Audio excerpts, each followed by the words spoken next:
മൂന്നാമത്തെ കാര്യം, ഈ CPM എന്താണ് ഇന്ന് എന്തൊരു പ്രയാസം, എന്താണ് സങ്കടം? ഒരു ഉദാഹരണം ഞാൻ പറയാം. 10 കൊല്ലം ഭരിച്ചു, എല്ലാം ശരിയാവും എന്ന് വാഗ്ദാനം കൊടുത്ത് 2 മാൻഡേറ്റ് കിട്ടിയ സർക്കാരാണ് ബഹുമാനപ്പെട്ട മുഖ്യമന്ത്രി പിണറായി വിജയൻ്റെ സർക്കാർ. ഒരു 2 മാസം മുമ്പേ വലിയ പേപ്പറിലെല്ലാം അഡ്വർടൈസ്മെൻ്റ് എടുത്തു, ദാരിദ്ര്യമുക്ത സംസ്ഥാനമാക്കി എന്നെല്ലാം അദ്ദേഹം പറഞ്ഞു.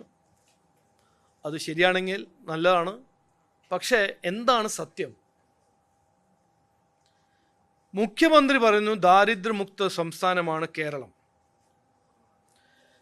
അത് കഴിഞ്ഞിട്ട് അദ്ദേഹത്തിന് പിന്തുണ ബൂസ്റ്റ് ചെയ്യാൻ അദ്ദേഹത്തിൻ്റെ ഒരു MP പറയുന്നു ഇൻഫൻറ്റ് മോർട്ടാലിറ്റി റേറ്റ് ഭയങ്കര ലോ ആണ് കേരളത്തിൽ. എന്താണ് സത്യം? അട്ടപ്പാടിയിൽ ട്രൈബൽ മേഖലയാണ്. 115 ഇൻഫൻറ്റ് ഡെത്ത് ആണ് നടന്നിരിക്കുന്നത് അട്ടപ്പാടിയിൽ. ഇതാണ് സത്യം. ഈ RTI ഇന്ന് കിട്ടിയ ഈ ഫാക്റ്റാണ് ശരിക്കും 10 കൊല്ലം ഭരിച്ച CPMൻ്റെ ഒരു ഗിഫ്റ്റ്, ഒരു റിസൾട്ട്. ആരോഗ്യ മേഖല, ഒരു ബേസിക് ഹെൽത്ത് കെയർ ജനങ്ങളുടെ ജനമാവകാശമാണ്. 70 കൊല്ലം കോൺഗ്രസും CPM ഭരിച്ചിട്ട് ഇന്നും അട്ടപ്പാടിയിൽ ഇങ്ങനെ ഒരു സ്ഥിതിയാണെന്ന് അതിനെക്കുറിച്ച് ചർച്ച ചെയ്യാൻ CPMും കോൺഗ്രസ്സിന് ഒരു താല്പര്യമില്ല. ബാക്കിയെല്ലാം എന്നെക്കുറിച്ച് നുണ പറഞ്ഞ് എന്തെങ്കിലും വിവാദങ്ങൾ സൃഷ്ടിച്ച് പ്രചരണം നടത്തി ഇലക്ഷൻ്റെ 10-20 ദിവസം മുമ്പേ ജനങ്ങൾ ശ്രദ്ധ തിരിക്കാൻ ഓരോന്ന് പറയാ. പക്ഷെ ജനങ്ങൾ അവസരം തന്നിട്ടുണ്ട്.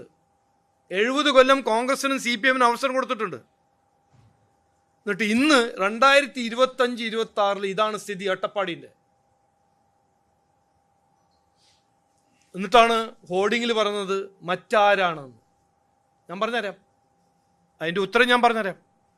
മറ്റ് ആരാണെന്ന് മാറ്റം ഈ ഇലക്ഷനും ജനങ്ങൾ തീരുമാനിക്കേണ്ടത് BJP NDA ആണ്. ആരോഗ്യ മേഖല, വിദ്യാഭ്യാസ മേഖല എല്ലാം തകർന്നു കിടക്കുമ്പോൾ